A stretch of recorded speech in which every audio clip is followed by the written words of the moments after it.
बक्सर के बाबा, बक्सर के बाबा, मांग लेना धरती धन धाम। ये बक्सर के बाबा, मांग लेना धरती धन धाम। ये बक्सर के बाबा, मांग ले धरती धन धाम। ये बक्सर के बाबा, हाथ जोड़ पैया पढ़ूं, हाथ जोड़ पैया पढ़ूं, करीला विनतियां। हे बक्सर के बाबा, हाथ जोड़ पैया पढ़ूं, कर ले विनतियां। बक्सर के बाबा, मांगी ले न धरती धन धाम। ये बक्सर के बाबा, अरे मांग ले न धरती धन धाम। ये बक्सर के बाबा, मांग ले धरती धन धाम। ये बक्सर के बाबा। हे मुनिनाथ,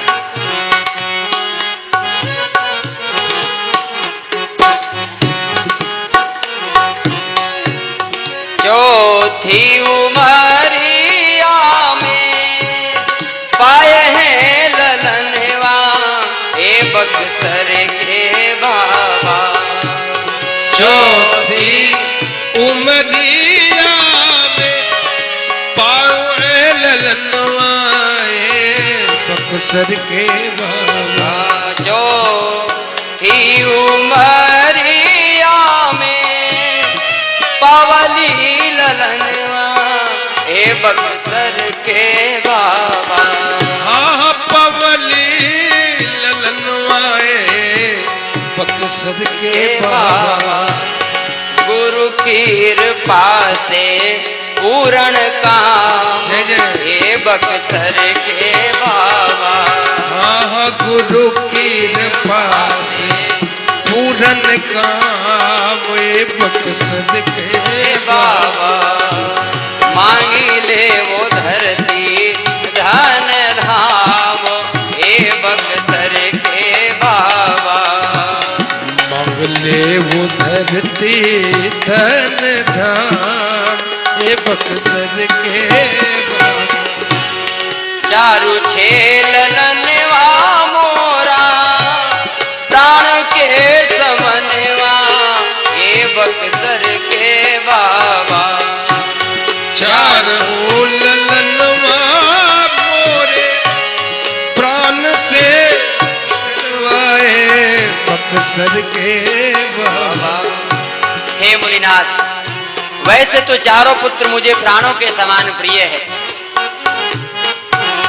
चारू छेल लनवा मोरा, प्राणों के समनवा। हे बक्सर के बाबा, चार ललनवा मोरा प्राण के समन्वय। बक्सर के बाबा, लेकिन वेतना बनत बबुआ राम।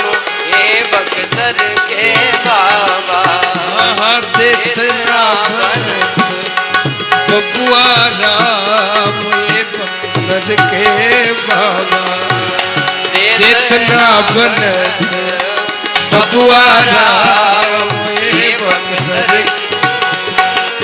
एरी देतना बनत बबुआ राम। ये बक्सर के बाबा, देतना बनत बबुआ राम। ये बक्सर के बाबा, देतना बनत बबुआ राम। ये बक्सर कहूँ जई है लालन आज रऊर संगवा बक्सर के बाबा। जो कहूँ जई है लालन आज रऊर संगवा बक्सर के बाबा। आज रऊर संगवाए बक्सर के बाबा। हे मुनिनाथ, जो कहूँ जही लालन आज रऊरे संगवा। यदि कहीं आज आपके साथ में मेरे लाल चले गए तो फिर जो कहूँ जही है लालन आज रऊर संगवा बक्सर के बाबा। जो कहूँ जही लाल रावूर संगवा बक्सर के बाबा। कैसे में राखब आपन प्राण हे बक्सर के बाबा। अरे कैसे में राखब आपन प्राण बक्सर के बाबा।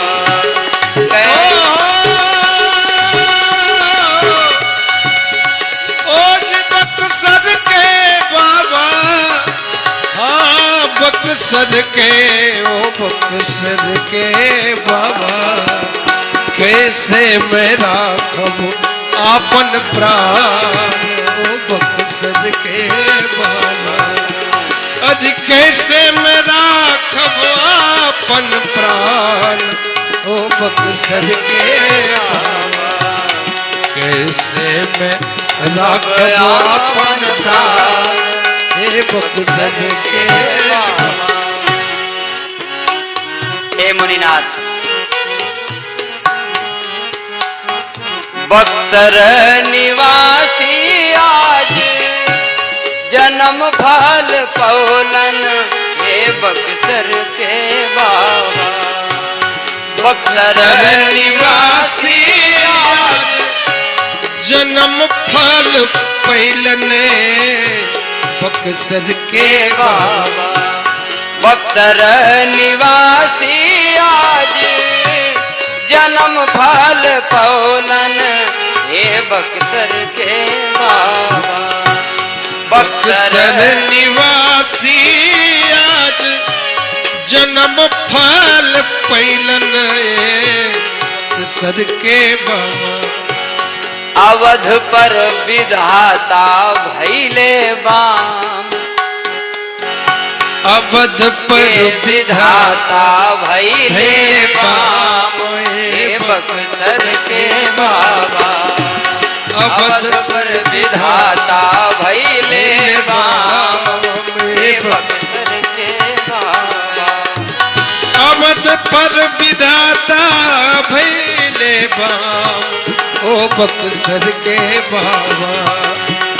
अवध पे विधाता भैले बाम ओ बक्सर के बाबा। मांगे लेना धरती धन धाम हे बक्सर के बाबा। मांगे लेना धरती धन धाम बक्सर के बाबा।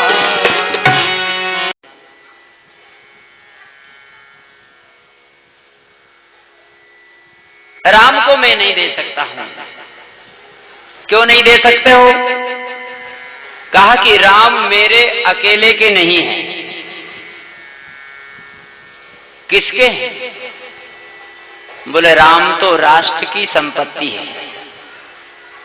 मेरे अकेले का अधिकार नहीं है। मुनि जन धन सर्वस्व शिव प्राणा मुनियों का धन है, भक्तों का सर्वस्व है। भगवान शिव के तो प्राण ही है। तो राम जी तो एक ट्रस्ट की संपत्ति है मानो। राम मेरे अकेले के नहीं है, उस ट्रस्ट का मैं भी एक सदस्य हूं। तो ट्रस्ट की संपत्ति को एक व्यक्ति दान नहीं कर सकता। तो श्री वशिष्ठ जी ने समझाया कि राजन ठीक कहते हो, राम ट्रस्ट की संपत्ति है, राष्ट्र की संपत्ति है, तुम भी उसके एक सदस्य हो, तो एक व्यक्ति को अधिकार नहीं है ट्रस्ट की संपत्ति को देने का। एक व्यक्ति, एक सदस्य दान नहीं कर सकता है, तो आप दान मत करिए। तो फिर क्या करूं? दान नहीं कर सकता है एक सदस्य, लेकिन अपना पद तो छोड़ ही सकता है ना। तो तुम अपना पद छोड़ दो, जिस पद पर अभी तुम बैठे हो उस पद पर श्री विश्वामित्र जी को बिठा दो।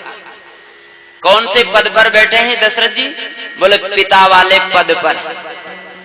तुम पिता के पद पर बैठे हो, तो इस पिता वाले अधिकार को छोड़ करके और विश्वामित्र जी को दे दो। ये पिता वाला अधिकार, ये पद विश्वामित्र जी को दे दो। ये तो कर ही सकते हो। और दे क्या दो? दे दिया। तुमने तो सिंहासन पर विश्वामित्र जी को बिठा दिया, तो अपना पद दे ही दिया। तो सिंहासन पर बिठा दिया, तो अब अपने पिता वाले पद पर भी इन्हें बिठा दो। तब वशिष्ठ बहुविधि समझावा। वशिष्ठ जी ने जब समझा दिया श्री दशरथ जी को, तो अब गुरुदेव की आज्ञा कैसे उल्लंघन हो?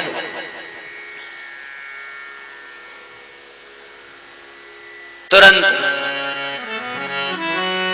दोनों भाइयों को बुलाया और दोनों का हाथ पकड़ करके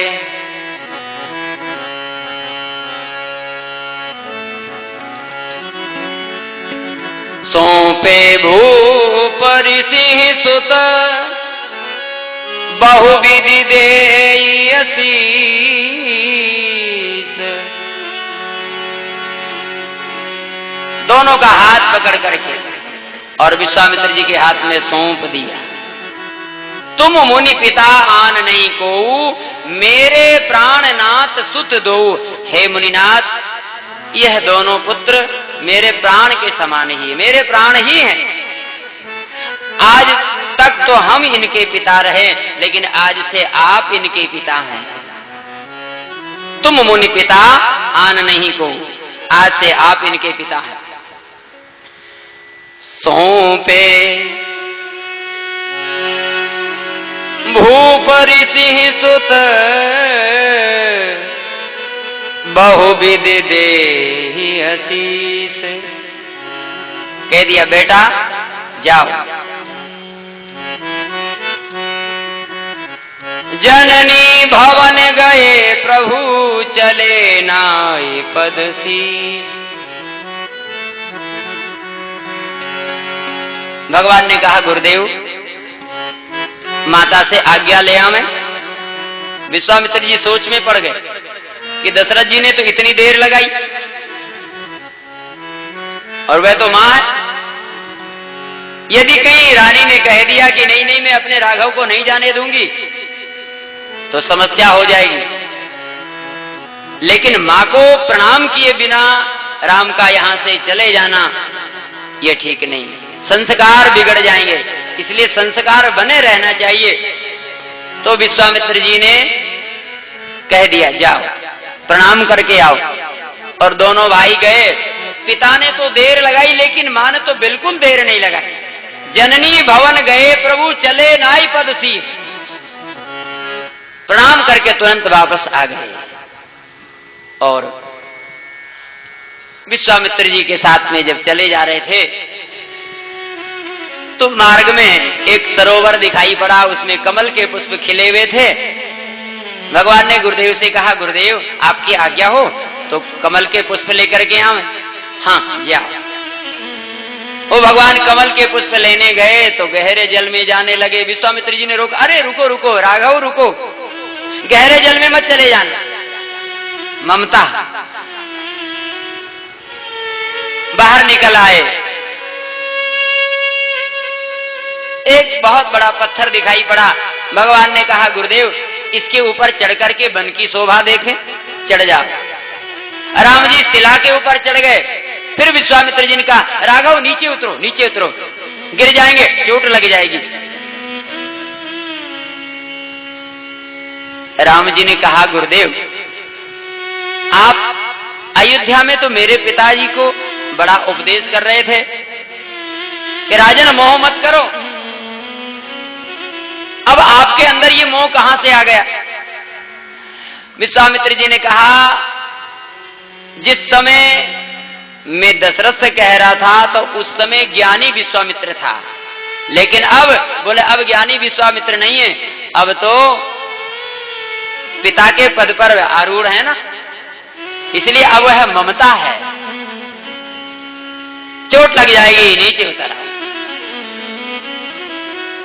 भगवान जब विश्वामित्र जी के साथ में आगे बढ़े तो मार्ग में ताड़का मिली। चले जात मुनि दीन दिखाई, सुन ताड़िका क्रोध कर धाई। ताड़का भगवान की ओर दौड़ी। विश्वामित्र जी ने कहा राम यह राक्षसी ताड़का है, आप इसका वध करिए।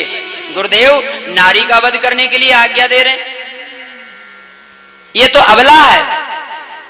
विश्वामित्र जी ने कहा राघव ये अबला नहीं है, ये तो सबला है, कितने मुनियों को ये खा गई है, इसका वध करने में आपको कोई दोष नहीं लगेगा। तो गुरुदेव की आज्ञा का पालन किया और भगवान ने एक ही बाण प्राण हर लीना, दीन जानते ही निज पद दीना। एक ही बाण में ताड़का का उद्धार कर दिया। लेकिन गोस्वामी जी लिखते हैं दीन जान, तो क्या ये ताड़का दीनहीन है? लगती तो नहीं है ये दीनहीन है, ये तो महाराज बड़ी बलवान है। लेकिन गोस्वामी जी ने लिखा है कि ये दीन है, दीन जान प्रभु निज पद दीना। सचमुच में ये दीन है, इसको दीन कहा गया। कौन सा व्यक्ति दीन होता है? मुकुर मलिन अरु नयन विहीना, राम रूप देखई किम दीना। जिसके सामने भगवान खड़े हों और फिर भी वह भगवान को नहीं पहचाने, जिसे भगवान नहीं दिखाई पड़े, तो वह दीनहीन नहीं है तो और क्या? ताड़का के सामने भगवान, फिर भी इसने भगवान को नहीं पहचाना, तो भगवान ने उसे अपना निज पद दिया, वैकुंठ उसे दे दिया, मुक्ति प्रदान किया उसे। और बक्सर में पहुंचे। जब ताड़का का एक ही बाण में प्राण हर लिया तो तब ऋषि निज नाथई जिय चीनी, विद्या निधि कहूं विद्या दीनी। पहचान लिया विश्वामित्र जी ने कि नहीं नहीं, अभी थोड़ी देर पहले जो सरोवर में उतर रहे थे, शिला के ऊपर चढ़ रहे थे, तो ऐसी चपलता को देख करके विश्वामित्र जी के मन में संदेह हो गया था कि कहीं ऐसा नहीं हो गया कि ये जब माँ को प्रणाम करने गए तो वहां अदला बदली हो गया हो, कहीं राम लक्ष्मण की जगह भरत शत्रुघ्न को भेज दिया, तो वहां संदेह उत्पन्न हो गया था। लेकिन जब एक ही बाण प्राण हर लीना, एक ही बाण में ताड़का का वध कर दिया, तब श्री विश्वामित्र जी को विश्वास हो गया। तब ऋषि निज नाथई जिय चीनी कि राम ही है।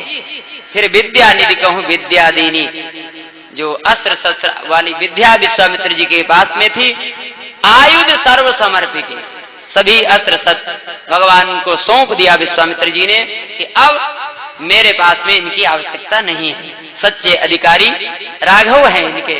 राम जी को अपने सभी अस्त्र शस्त्र सौंप दिए, सारी विद्याएं प्रदान कर दी, और विद्याएं ऐसी दी कि जाते लागन क्षुधा पिपासा, अतुलित बल तन तेज प्रकाशा।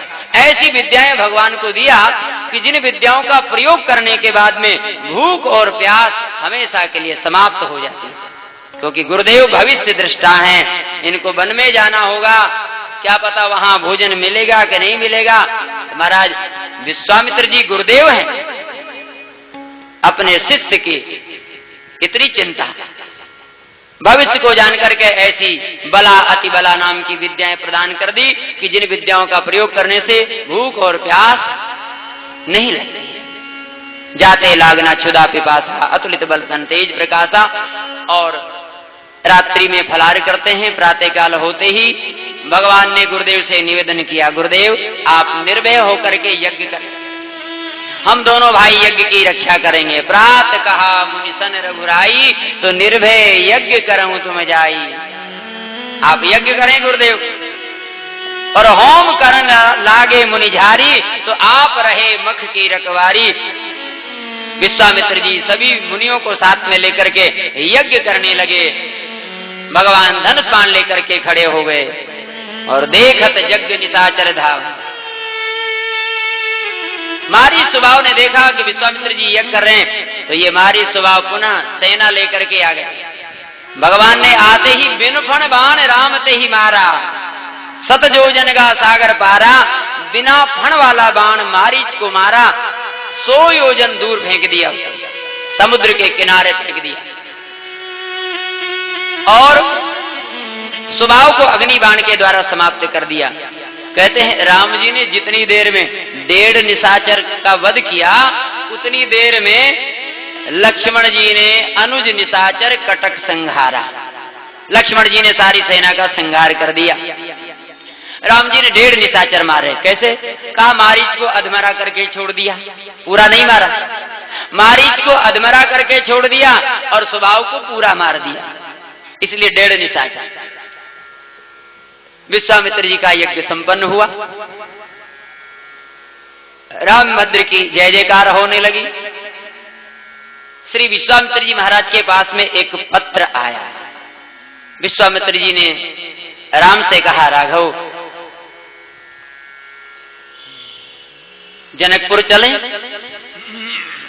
तो राम जी ने कहा गुरुदेव हम तो आपके यज्ञ की रक्षा करने के निमित्त आए थे, सो आपका यज्ञ पूरा हो गया, अब हमें अयोध्या भेज दिया जाए। विश्वामित्र जी ने कहा राघव अभी सभी यज्ञ पूरे नहीं हुए, मेरा तो यज्ञ पूरा हो गया, लेकिन अभी एक और यज्ञ अधूरा है। ब्रह्म ऋषि का यज्ञ तो पूरा हो गया है, लेकिन अभी राज ऋषि का यज्ञ अधूरा है, वह भी आपके जाने से ही संपन्न होगा। 1 वर्ष हो gया है उसको चलते चलते, लेकिन अभी पूर्णाहुति नहीं हुई है उस यज्ञ की। कौन सा यज्ञ है? धनुष यज्ञ सुनि रघुकुलनाथा। धनुष यज्ञ सुनि रघुकुलनाथा, धनुष यज्ञ सुनि रघुकुलनाथा, धनुष यज्ञ सुनि रघुकुलनाथा, धनुष यज्ञ सुनि रघुकुलनाथा, धनुष यज्ञ सुनि रघुकुलनाथा। हरष चले मुनिवर के साथ, हरष चले मुनिवर के साथ, हरष चले मुनिवर के साथ, धनुष यज्ञ सुनि रघुकुलनाथा, धनुष यज्ञ सुनि रघुकुलनाथा,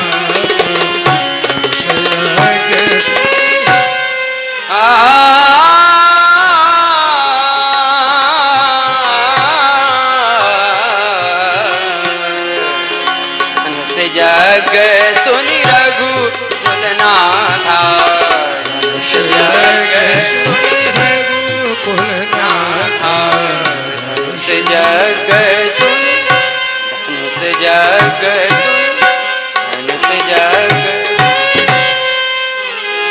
नाथा। धनुष यज्ञ सुनि रघुकुलनाथा। धनुष यज्ञ का नाम सुनते ही भगवान विश्वामित्र जी के साथ में चल दिए। आगे आगे विश्वामित्र महामुनि, आगे आगे विश्वामित्र महामुनि, पीछे राम लक्ष्मण अतुल बली भजो, दशरथ नंदन जनक लली भजो, दशरथ नंदन जनक लली भजो, दशरथ नंदन जनक लली भजो, दशरथ नंदन जनक लली। जनक लली, हाँ जनक लली हो, जनक लली हो, जनक लली भज दशरथ नंदन जनक लली भज दशरथ नंदन दशरथ नंदन जनक लली भज दशरथ नंदन जनक लली ये दो बंधु जनकपुर आए, ये दो बंधु जनकपुर आए, ये दो बंधु जनकपुर आए, ये दो बंधु जनकपुर राजा जनक की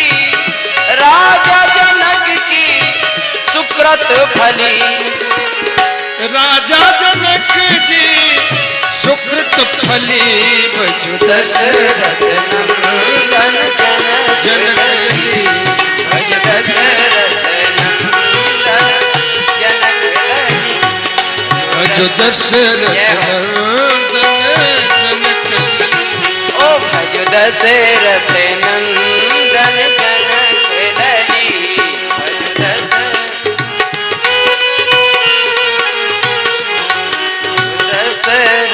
नंदन जनक लली।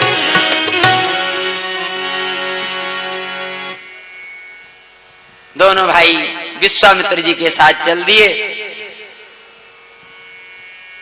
आश्रम एक दीख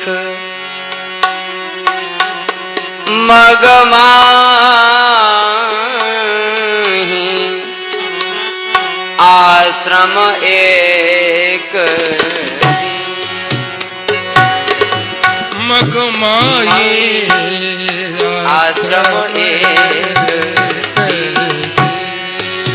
एक आश्रम दिखाई पड़ा। विश्वामित्र जी ने उस आश्रम को देखा और आगे निकल गए।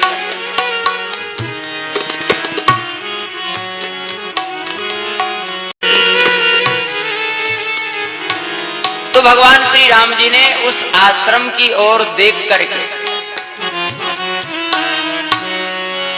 पूछा, गुरुदेव ये आश्रम किसका है और इसमें ये जो शिला के रूप में पड़ी है ये कौन है? पूछा मुनि शिला प्रभु देखी। विश्वामित्र जी ने कहा, राघव इस शिला की ओर तो कोई नहीं देखता है, इस शिला की ओर तो कोई नहीं देखता है, फिर आप क्यों देख रहे हैं? राम जी ने कहा, गुरुदेव ये मेरा स्वभाव है। कैसा? कि बोले जिसकी ओर कोई नहीं देखता है उसकी ओर मैं देखता हूं। तो क्या करुणा उमड़ आई? उद्धार करना चाहते हो इसका? कहा नहीं नहीं प्रभु गुरुदेव, उद्धार नहीं करना चाहता हूं। तो फिर आप इसकी ओर देख क्यों रहे? ये गौतम ऋषि का आश्रम है, ये गौतम ऋषि की पत्नी अहिल्या है। अहिल्या को गौतम ऋषि ने श्राप दे दिया है और इस आश्रम का त्याग कर दिया है। तो गौतम ऋषि ने तो इस आश्रम का त्याग किया ही है। अरे यहां तो महाराज खगमग जीव जंतु तहनाई, पशु पक्षियों ने भी इस आश्रम को त्याग दिया है। तो इतनी परित्यक्ता हो गई है ये अहिल्या, तो आप इसको क्यों देख रहे हैं? क्या आप इसका उद्धार करना चाहते हैं? भगवान ने कहा नहीं गुरुदेव, मैं उद्धार नहीं करना चाहता हूं। तो फिर कहा मैं तो अपना कर्ज चुकाना चाहता हूं। कौन सा कर्ज है? आप भी लेन देन करते हो क्या? बोले हाँ। किससे लेन देन होता है आपका? बोले ज्ञानियों से तो मेरा कोई लेना देना होता नहीं है, क्योंकि ज्ञानी तो अपनी आत्मा में रमण करते हैं। वो तो कहते हैं कबीरदास जी की भाषा, कछु लेना न देना मगन रहना, कछु लेना न देना मगन रहना। कछु लेना न देना, मगन रहना, कछु लेना न देना, मगन रहना। मगन रहना जी, मगन रहना, मगन रहना जी, मगन रहना। लेना न देना, मगन रहना, कछु लेना न देना, मगन रहना। तेरा साहब है तुझ माही, मेरा है तुझ माही। तेरा साहब है तुझ माही, तेरा साहब है तुझ माही। खोल सखी दो नैना, खोल सखी तुम दो नैना, कुछ लेना न देना, मगन रहना, कुछ लेना न देना, मगन रहना। मगन रखना जी, मगन रखना, मगन रहना, मगन रहना, कुछ लेना न देना, मगन रहना। कछु लेना न देना, मगन रहना, मगन रहना। तो ज्ञानी तो कहते हैं कि हमें कोई लेना देना नहीं, अपनी आत्मा में रमण करते हैं। तो भगवान कहते हैं कि ज्ञानी से हमें कोई लेना देना नहीं है। तो फिर आपका लेना देना किससे होता है? बोले भक्तों से मेरा लेना देना होता है। भक्तों को मैं देता हूं भी हूं और भक्तों से लेता भी हूं। तो यहां पर कौन से भक्त का कर्ज चुका रहे हैं? यहां पर कौन से भक्त का कर्ज चुका रहे हैं? भगवान कहते हैं कि मेरा एक भक्त हुआ है त्रेता में, जिसने पत्थर से मुझे प्रकट कर दिया। प्रहलाद ने मुझे पत्थर से प्रकट कर दिया। तो मैं सोचता हूं कि अरे मैं कैसा भगवान हूं जो कि एक पत्थर से भक्त को नहीं प्रकट कर सकता हूं। प्रहलाद ने मुझे पत्थर से प्रकट कर दिया, तो मेरा भी तो कर्तव्य है कि मैं पत्थर से भक्त को प्रकट करूं। तो मैं कर्ज चुकाना चाह रहा हूं। भगवान लेना देना करते हैं।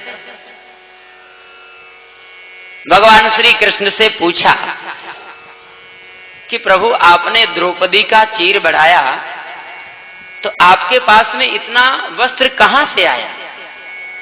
भगवान ने कहा अरे आया कहां से, गोपियों से ले लिया और द्रौपदी को दे दिया। एक का चुरा लिया, दूसरे को दे दिया। तो आपने द्रौपदी ने आपको कब दिया था जो आपने जो है इतना चीर बढ़ा दिया? कहा द्रौपदी ने भी दिया था। कब दिया था? बोले जब शिशुपाल का वध किया उस समय सुदर्शन चक्र से भगवान की उंगली कट गई, रक्त बहने लगा। सभी रानियां देख रही थी। शोक सत्य भामा कियो रुक्मणी रोई धाई, बांधन को पट खोजती पट रानी अकुलाई। सत्यभामा रुक्मणी आदि सब परेशान, प्रभु की उंगली कट गई है, रक्त बह रहा है। उंगली में बांधने के लिए वस्त्र खोजने लगी, तो बांधन को पट खोजती पट रानी अकुलाई। और तबलग देवी द्रौपदी ने देखो है यदुवीर, और उंगली बांधन को तुरंत फाड़ियो अपनो चीर। द्रौपदी ने देखा अरे ये भगवान की पटरानियां तो वस्त्र खोज रही है, पता नहीं तब तक तो मेरे भैया की उंगली से कितना रक्त बह जाएगा। द्रौपदी सहन नहीं कर सकी और अपनी रेशमी साड़ी को फाड़ करके भगवान की उंगली में बांध दिया। भगवान के नेत्रों में आंसू आ गए। भगवान ने कहा बहन द्रौपदी, अरे यहां तो मेरी सभी रानियां हैं, सबने साड़ी पहन रखी है, लेकिन किसी ने भी मेरी उंगली में बांधने के लिए अपनी साड़ी को नहीं फाड़ा। और बहन तुमने अपनी अनमोल साड़ी को फाड़ करके मेरी उंगली से बांध दिया, ऐसा क्यों किया? तब द्रौपदी ने कहा, प्यारे घनश्याम, प्यारे घनश्याम, यदि काम आवे आपके तो काट दूं नसों को, यह तो रेशम के धागे हैं। यदि आपके काम आए ना तो मैं अपनी नसों को भी निकाल सकती हूं। प्यारे घनश्याम, यदि काम आवे आपके तो काट दूं नसों को, यह तो रेशम के धागे हैं। और धागे भी साधारण, इनका कौन मोल? न दुल्हन के जोड़े न दुल्हा के बागे हैं।